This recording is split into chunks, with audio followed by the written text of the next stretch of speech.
ఎక్కడ జరిగిందో తెలియదు కానీ భక్తిపరుడు ఒకడు ఆఫీస్ గదిలో బైబిల్ పెట్టుకుంటున్నాడంట. దాన్ని ఎక్కడ పెడితే అక్కడ పెట్టకుండా యజమానురాలు కూర్చునే దగ్గర ఒక అల్మారా ఉంటే అందులో పెడుతున్నాడంట బైబిల్. ఆయన అక్కడ పెట్టడం ఏమో తీసుకెళ్ళి చెత్తబొట్టలు వేయటం, మళ్ళీ చూసుకొని దులుపుకొని ఏందమ్మా ఇక్కడ వేసావని మళ్ళీ ఆయన అందులో పెట్టడం 2-3 సార్లు చేసిందంట. అంతే. 4వసారి అడిగాడంట, ఎందుకమ్మా బైబిల్ని చెత్తబొట్టలు ఎందుకు వేస్తున్నావు? నేను ఎంతో ప్రేమించే గ్రంథం, నువ్వు ఎందుకు అట్లా వేస్తున్నావు అంటే, ఏం బైబిల్ ఏం దేవుడయ్యా, ఇంక నీకేం మంచి దేవుళ్ళు ఎవరు కనపడలేదా?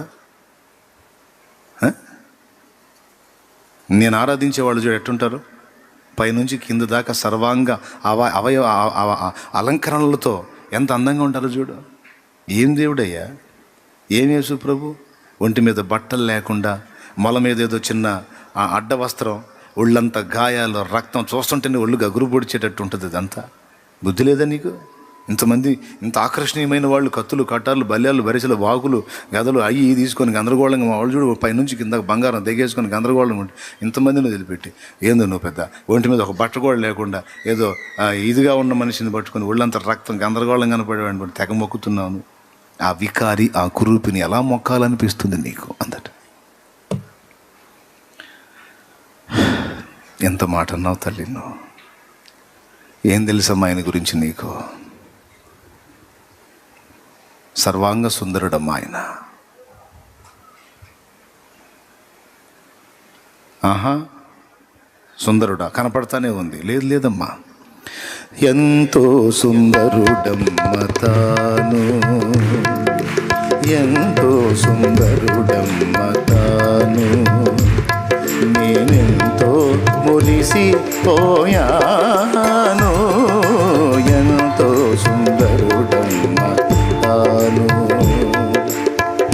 ధవళవర్ణుడు రత్నవర్ణుండు నా ప్రియుడు, ధవళవర్ణుడు రత్నవర్ణుండు నా ప్రియుడు, అవని 10,000 అతి శ్రేష్ఠుడా తండు, అవని 10,000 అతి శ్రేష్ఠుడా తండు, ఎవరు ఆయన కిలలో సమరూప పురుషుండు,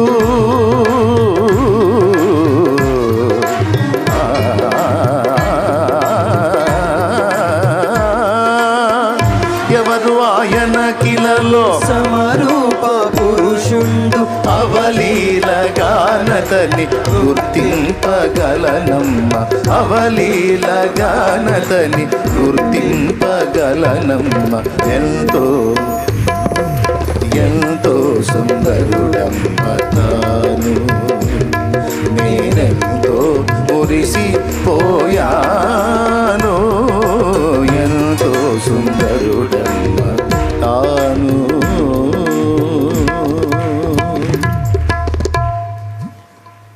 అని ఆ వర్ణనంతా మాట్లాడితే, అంత సుందరుడా మరి ఎందుకు అవతారం అందట. అప్పుడు స్ట్రైట్గా చెప్పాడు, నీకోసమే తల్లి అన్నాడట. నీకోసమేనమ్మా,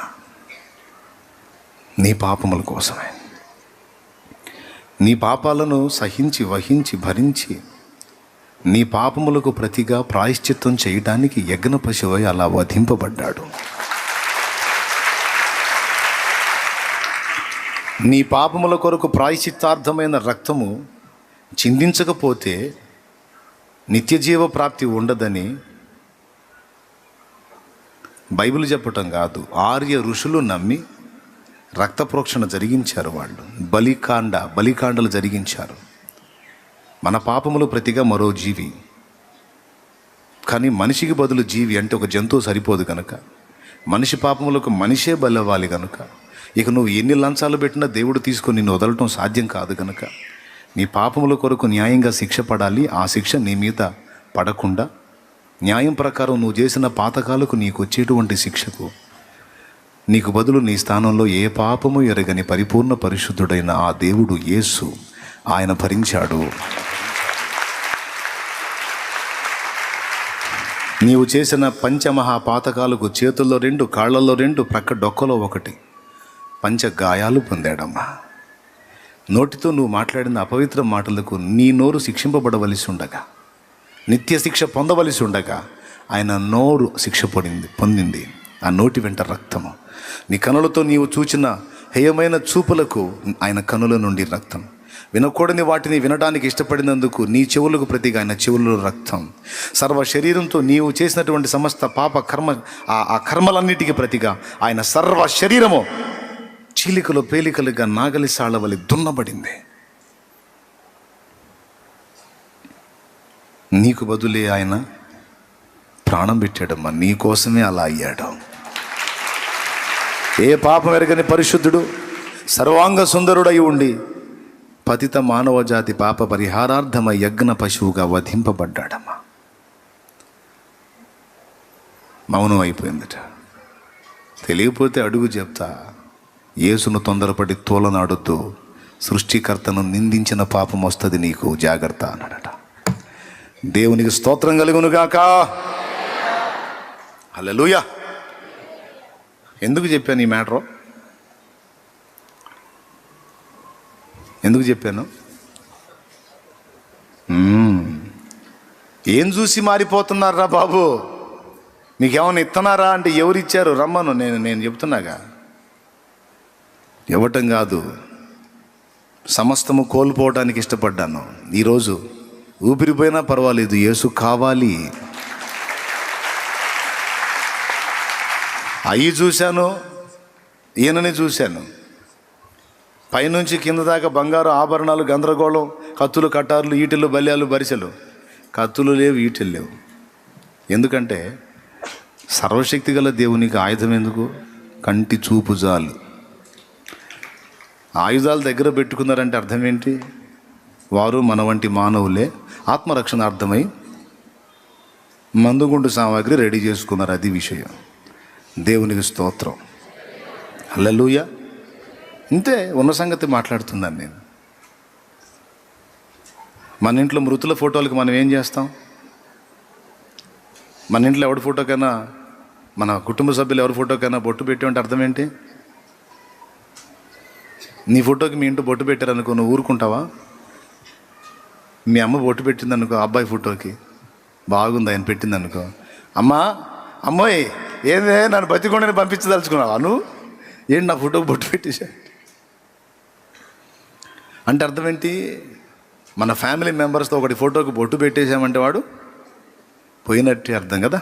సజీవుడికి బొట్టు పెడతామా? చెప్పండి గట్టిగా. మరి నేను గతంలో మొక్కిన వాళ్ళందరికీ బొట్లు ఉన్నాయి, ఒక్క యేసు ప్రభువుకు లేదు. తేడా అర్థమైంది నాకు. ఎవరు సజీవులో ఎవరు మృతులో. సజీవుడైన వాడిని మృతుల్లో వెతికా, చివరికి దొరికాడు సజీవుల్లో సజీవుడు. యేసయ్య ఎప్పటికీ సజీవుడే.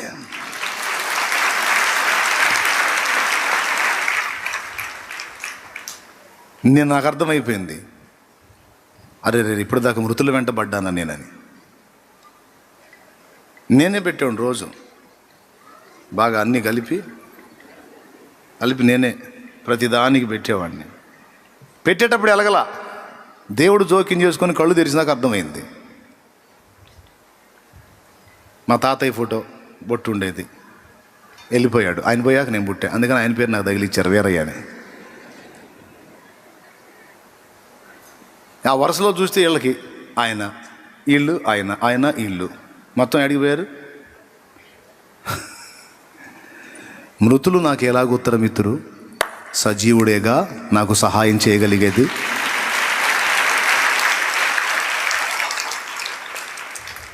దేవునికి మహిమ. అందుకే యేసు సజీవుడు, సర్వశక్తి గలవాడు, ఏ పాపము లేని పరిశుద్ధుడు, పాపుల కొరకు ప్రాణమిచ్చి తిరిగి లేచినవాడు, వ్యక్తిత్వ సౌందర్యం కలిగిన వాడు, ఏ కోణంలో వెతికినా తిరుగులేని వ్యక్తి, దేవుడు అనడానికి 100% యోగ్యుడు.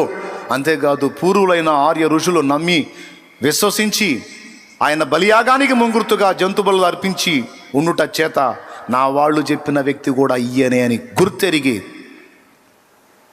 1 సంవత్సరం 2 సంవత్సరాలు 3 సంవత్సరాలు ఆగల. యేసు నిజరక్షకుడు, ఆయన నా పాపముల కొరకు బలై తిరిగి లేచాడని తెలుసుకొని 4 ఆదివారాలు చర్చికి వెళ్ళటం జరిగింది. 4వ వారంలోనే బాప్తీసం పొందేశా. దేవునికి స్తోత్రం. పాపాలన్నీ కడగబడి నిమిత్తం బాప్తీసం పొంది పరిశుద్ధపరచబడి అప్పటి నుంచి ఇప్పటిదాకా యేసునందు విశ్వాసంతో జీవిస్తున్నా. కలుసుకున్నా. యేసయ్య నీతో సహవాసం చేయాలంటే ముందేం చేయాలి? ముందేం చేయాలంటే ఆ మలినము శుద్ధి చేసుకోమన్నాడు. అంటే రోజు ప్రభా రోజు 3 సార్లు 5 సార్లు నీళ్లు పోసుకోవాలా తండ్రి అన్న.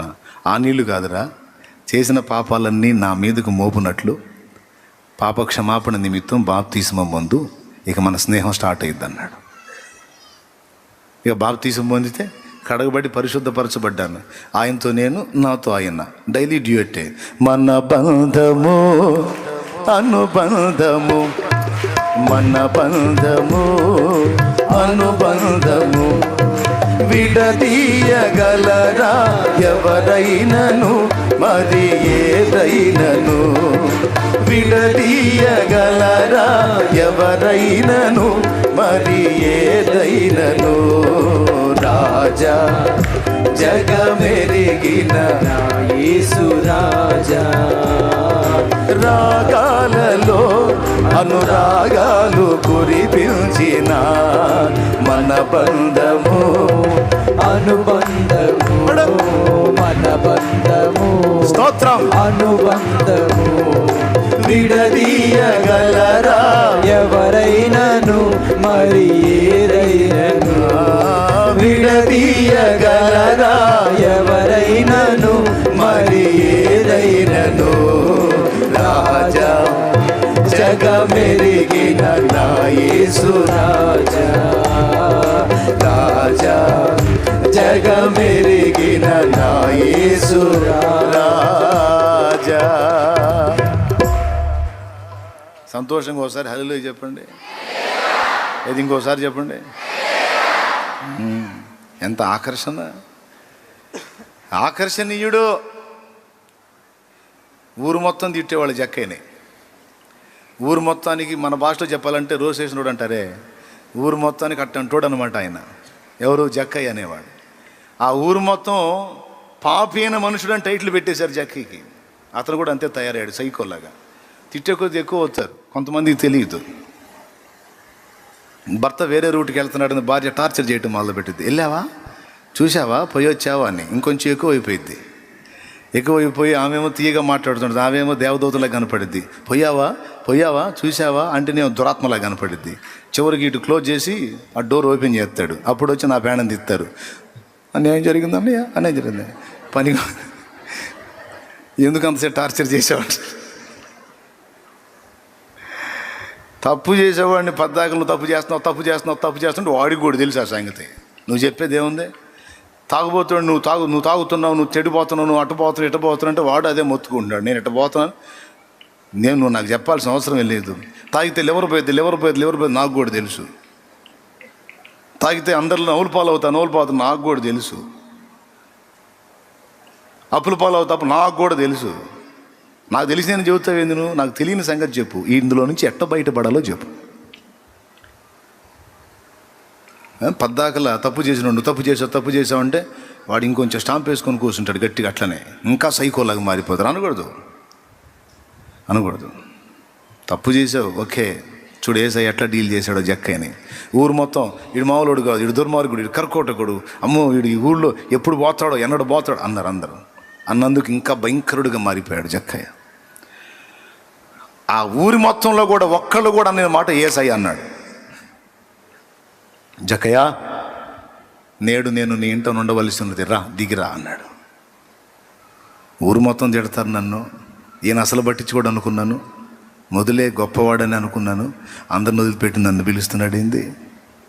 చకచక దిగొచ్చి ఆకర్షణ, యేసులో ఉన్న ఆకర్షణ. వెళ్తానే అప్పటిదాకా ఊరు మొత్తాన్ని పైన పడి దోచుకు తిన్నాడు అక్రమంగా. రూపాయికి 4 వసూలు చేశాడు. అలాంటి వ్యక్తి యేసయ్య పిలిచాడు అంతే, రోబోట్లాగా మారిపోయాడు. ఏం జరుగుతుందో అర్థం కాలేదు. పూర్తిగా ఇంట్లో కూడా తీసుకెళ్ళాల. తన ఇంటిలోనికి వెళ్ళక మునిపే నేను నేడు నీ ఇంట ఉండవలసి ఉన్నది అన్నాడు కదా. చూడండి, జక్కయ్య మనందరికీ గురువు, పాఠం నేర్పుతున్నాడు. యేసయ్యను ఇంట్లోకి చేర్చుకొనక మునుపు పాప జీవితాన్ని విసర్జించాలి. ఇంట్లోకి చేర్చుకున్నాక చెప్పాడా, ఇంటిలోనికి చేరక మునుపు చెప్పాడా? పెద్దగా చెప్పాలి. ఏమంటున్నాడు తెలుసా?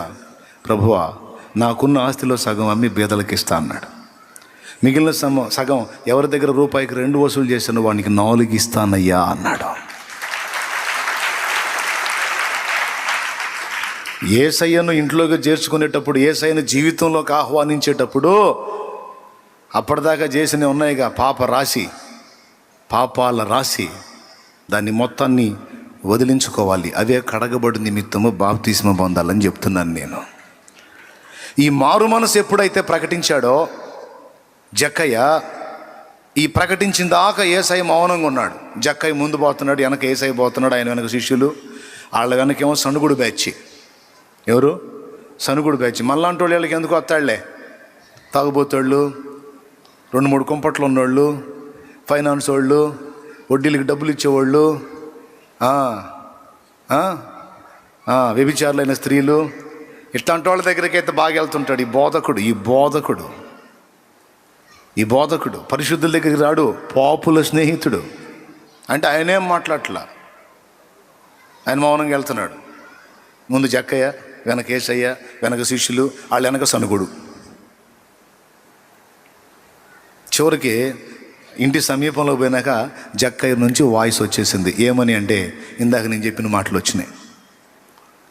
ప్రభువా, నాకున్న ఆస్తిలో సగం పేదలకు ఇస్తాను. చూస్తున్నాడు మౌనంగా. సనుగుడు ఆగింది. ఏమైందిరా వీడికి, మెంటలెక్కినలా మాట్లాడుతున్నాడు, పైసా బానీయుడు. ఏం జరిగింది? మారు మనస్సు కలిగింది, పాపం మీద అసహ్యం కలిగింది, విడిచిపెట్టాలన్న తీర్మానం కలిగింది. ఇన్స్టాల్మెంట్ పద్ధతిలో కాదు, ఇన్స్టంట్గా కదిలింది. దేవునికి స్తోత్రం. తెలుసా, అయిపోయింది. ఇక మిగిలిన సగం రూపాయికి 2 వసూలు చేశాను, 4 ఇస్తున్నాయా వాళ్ళకి. అప్పుడు చూశాడు వెనక్కి, ఎరా సనుగుళ్ళు, కొనుగోళ్ళు, పాపుల స్నేహితుడు నిజమేరా. పాపాన్ని ప్రోత్సహించడానికి కాదు, పాపము నుండి విడిపించడానికి, నా బిడ్డల కోసం నశించిన దాన్ని వెదకి రక్షించడానికి వచ్చాను నేను. పాపంలో ఉన్న పాపాలు బాగా చేసుకుని ప్రేరేపించడానికి కాదు, పాపము నుండి వారిని విడిపించడానికి వచ్చాను నేను. చూడండి ఏం జరిగింది. ఆకర్షణ. యేసయ్య అంటే ఆకర్షణ. స్తోత్రం. యేసుతో కలుసుకున్న ఆమె కూడా ఆకర్షణే. మనోహరమైన వ్యక్తులుగా మారిపోతారు.